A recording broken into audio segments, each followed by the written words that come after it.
Let's look at the second art element, shape and mass. A shape is two-dimensional. It is defined by its edges, and you'll see it in photographs, drawings, paintings, web design, video. The edges of a shape can be depicted by line, value, and color. This is a very simple painting. It's abstract, and we can clearly see that these shapes are defined by color. Red against blue, against green, against white, against pink, so on. On the edges of the painting, around the perimeter, the blue shapes are separated from one another by value. That is, this blue is darker than this blue. And in some cases, the shapes are defined by line, as in this shape and this shape. A mass is a three-dimensional form that occupies real space. So this will happen in sculpture and architecture. A mass is revealed by light and shadow most often, but cannot be understood from a single point of view. Now, in this photograph, we only have a single point of view, but there's still some things we can learn. This is a sculpture of a person, standing figure, and it has been abstracted. It's very simplified, and it's very geometric. And so it's made up of triangles and parallelograms and rectangles. We see that some of these planes are in light, and so their value is lighter. And some of these planes are in shadow, so they're darker.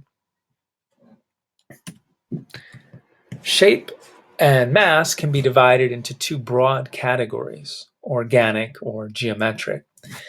The drawing here on the left is biotic. It seems like there are parts of a body, organs, if you will. On the right, it's a drawing of an interior space, and it's geometric. It's essentially made up of rectangles. We perceive shapes by mentally separating them from their surroundings and recognizing them as distinct and coherent. Figure and ground refers to the relationship between shapes and their surroundings.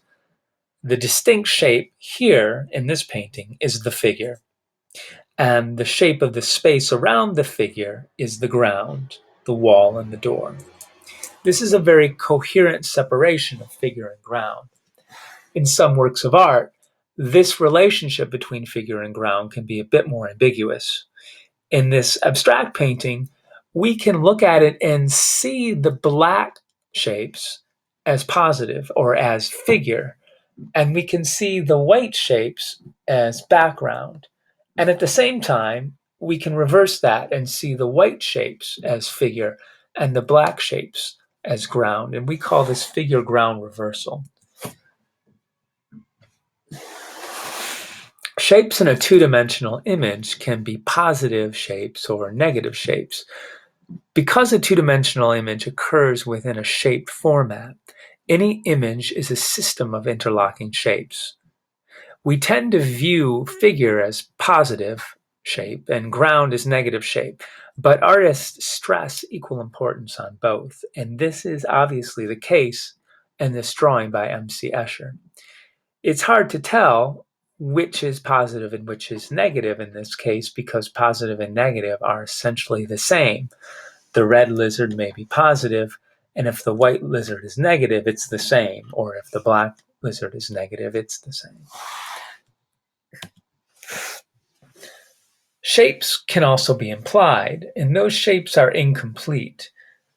Yet there is enough of an indication of a shape that we perceive it, even though it's not really there. In this example, Madonna of the Meadows by an artist named Raphael, the arrangement of figures makes a triangle.